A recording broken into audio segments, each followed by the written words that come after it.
chat, antes, eu queria conversar com vocês sobre a gente falar muito do que o Matos tem que fazer. Qual que é o esqueleto hoje do Vasco da Gama, que é um time, assim, fala, pô, esses caras são titulares com certeza, sem pestanejar. A gente tem um esqueleto. Eu vou falar o meu e eu já passo para vocês. Eu acho que o Léo Jardim no gol, né? Contrariando até o que eu mesmo falei no começo do ano. Acho que o Léo Jardim está bem servido no gol. O Piton na esquerda, para mim, é um cara que pode não ser aquele lateral esquerdo maravilhoso, sensacional, espetacular, mas é um bom lateral esquerdo, coisa rara no mercado também, não é fácil se achar lateral esquerdo no mercado hoje. E zagueiro, eu traria um para ser titular, porque para mim ali vai ficar entre Medel e Maicon, mas não dá para confiar 100% neles o tempo inteiro. Então, para mim, teria que trazer um para ser titular. Lateral direito, eu não confio no Puma, de verdade. Acho que tem que trazer um outro cara. Parece que o Paulo Henrique, que não tem preço fixado nele, o Vasco não fixou preço, já está... inclusive, tem algumas sondagens de times da Série A, então não sei se vai ficar no Vasco. Eu traria um outro lateral direito para ser titular, para, de repente, continuar com o Puma, né? Mas não precisando que ele seja titular, né? O Vasco não sofrer. Eu acho que tem que trazer primeiro volante, tem que trazer um outro jogador de meio campo, para Praxedes vai sair. O Payet, para mim, com pré-temporada, dá para colocar como titular, e o Verratti. Tirando esses jogadores, eu acho que o Vasco tem que trazer um para cada posição para ser titular. Não que não sirva nenhum que esteja lá, mas eu acho que tem que trazer para ter um elenco forte para o ano que vem. Lembrando que tem Carioca, Brasileiro, Copa do Brasil, né? O que você faria, Fábio Azevedo, primeiro? O que você acha? Qual que é o esqueleto do Vasco, na sua opinião, ali, de time titular? Uma coisa que eu tenho uma dúvida, e aí só o Ramon pode responder, né? O Medel vai ser o quê? Volante ou zagueiro? Zagueiro, cara. Então, ele terminou a zaga. Eu também não enxergo ele como volante, aquele cara que tem que ser o cão de guarda, que ele já foi, né? Até pela idade dele, 35 anos. Mas ele e Maicon na zaga? Será que essa zaga aguenta uma temporada? Também acho que não. É uma questão. Vai para botar os dois, vai mudar o esquema. Eu acho que o Maicon tem que ficar para o ano que vem. O Léo Pelé também. Não, o Léo tem contrato também. É que o Maicon não tem, né? O Maicon seria uma renovação. Eu renovaria com o Maicon. Mas aí, para trazer um zagueiro, tem que trazer um Léo Ortiz. Um cara dessa idade, 25, 26, 27 anos. É um cara, é um baita zagueiro. Eu não sei como é que tá o Lianco, que o Vasco tentou no meio do ano, acabou não acontecendo. Tem que trazer um cara mais jovem. Que aí você vai fazer a mescla, ou até mesmo se for utilizar um esquema com 3 zagueiros, que eu acho pouco provável. O Ramon utilizou em situações pontuais. Mas concordo com você que um lateral direito precisa ser contratado e não vai ser o Paulo Henrique. Se você vai gastar com um cara e deixa o Puma na reserva. Paulo Henrique, o Brax conseguiu a proeza de trazê-lo e não colocar um valor fixado. Então agora o Atlético está com a faca e o queijo na mão. Ontem eu conversei com o Rodrigo Caetano e ele confirmou para mim, quando perguntei, se 3 clubes tinham procurado realmente da Série A o Atlético. Ele disse que sim, e 2 da MLS. Ou seja, tem 5 propostas nas mãos e nenhuma delas do Vasco. Então, assim, investir no Paulo Henrique, qual é o valor? O Atlético pode atribuir qualquer valor, porque não estava fixado. 3, 4, 5, 6, 10 milhões de reais, iria num outro mais jovem e deixaria o Puma numa reserva. Mas a lateral esquerda que você elogiou, eu concordo, a gente tem que pensar no reserva. A gente não tem um reserva para o Piton, que ele não se machucou. O Riquelme, né? O Riquelme que mais. Mas cadê o Riquelme? Cadê o Riquelme? O Riquelme voltou de cirurgia e não joga. Tem o Léo Pelé também, né? Pelé, mas aí é quebrar galho. A gente não tem o cara dali. O Léo já não é lateral esquerdo há algum tempo. Então, assim, tem que pensar nisso. Mas vamos lá, titular. Um zagueiro, um volante.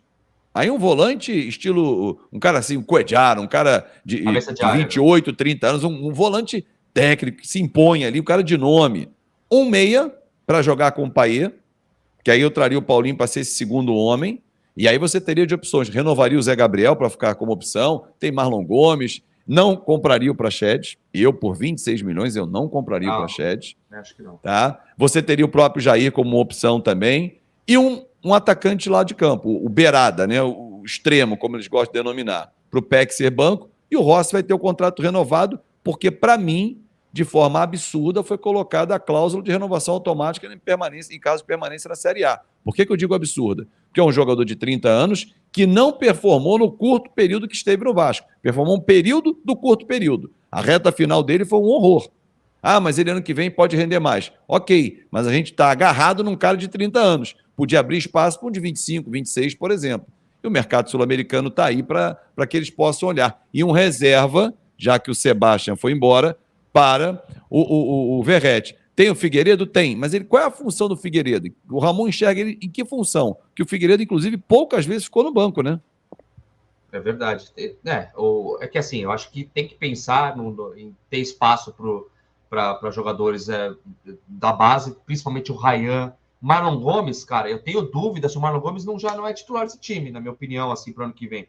Mesmo pensando em títulos, cara, ele é um jogador que está evoluindo e imagina ele num time bem armado. Eu ainda pensaria nele, de repente, como titular ali. Até por isso, acho que não tem essa necessidade gigantesca do Praxedes, que o Ramon Dias até queria que ficasse. E você, Edmundo? Aliás, 5.500 simultâneos. Peço mais uma vez, agradeço e peço mais uma vez like, inscrição. Já vou ler todo o superchat, fiquem tranquilos, tá?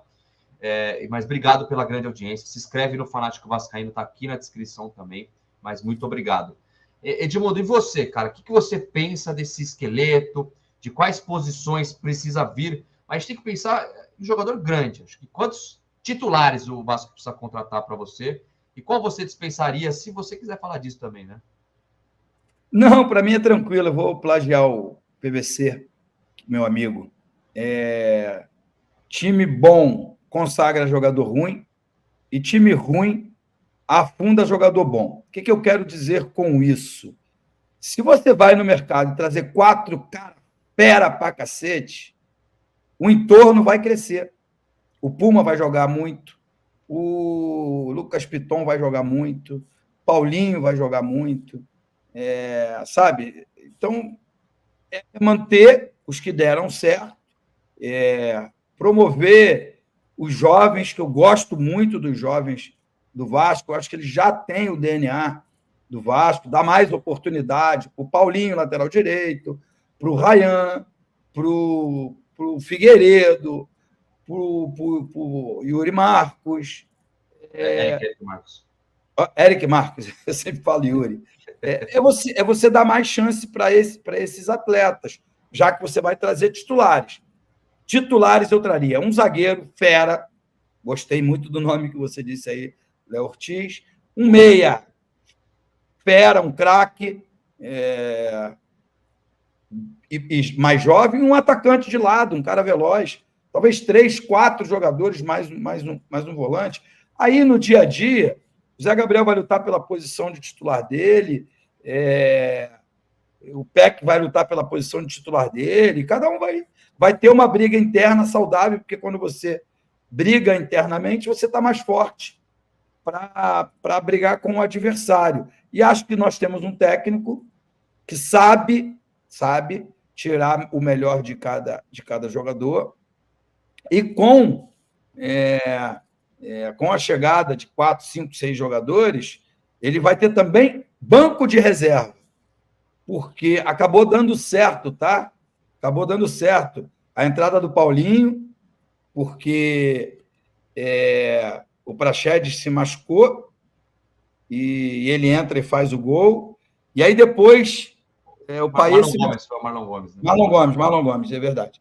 Aí depois entra o Serginho no lugar do Payet, porque o banco era quem estava no banco. E aí ele faz o gol importantíssimo, e nos deixou muito feliz. Mas, com todo respeito, se você está pensando num time campeão, tem alguns jogadores, não quero ser leviano aqui com ninguém, nem injusto, nem... Tem jogadores que não dá. Não dá. E quem vai decidir isso é o Alexandre Matos, de acordo com a situação contratual que o atleta se apresentar, né? Na apresentação do Vasco em janeiro, né? No início de janeiro. Alguns, provavelmente, que não serão adquiridos, né? Retornarão aos seus clubes, mas, como o Fábio disse bem, tem outros também do Vasco que estavam emprestados e que retornam. Isso vai fazer com que o elenco fique mais inchado, né? Com uma folha salarial grande e de jogadores que não serão utilizados. E aí é o trabalho do diretor de futebol. Contratar quem ele acha que vai performar e relocar quem o clube não for aproveitar. E eu acho que o Alexandre é muito capaz de fazer isso bem. Agora, cara, eu não tenho dúvida nenhuma de que o Vasco sai, independente dos nomes, o Vasco sai com 50%, 60% do time titular pronto. Até porque vai ter uma continuidade no trabalho do Ramon Dias. Aí é pontualmente você entender. Eu não gosto do jogo posicional, sabe? Você tem um cara aberto por um lado, outro aberto pelo outro. Eu não gosto. Eu gosto mais de uma movimentação constante, de você ter a posse de bola, ter o domínio do jogo, mais ou menos como faz o Fernando Diniz no Fluminense. Mas confesso que teve muitos jogos nessa temporada, que foi uma temporada de você remar contra a maré. Teve muitos jogos que eu tive orgulho de ser vascaíno, muito em função do trabalho do Ramon Dias. Né?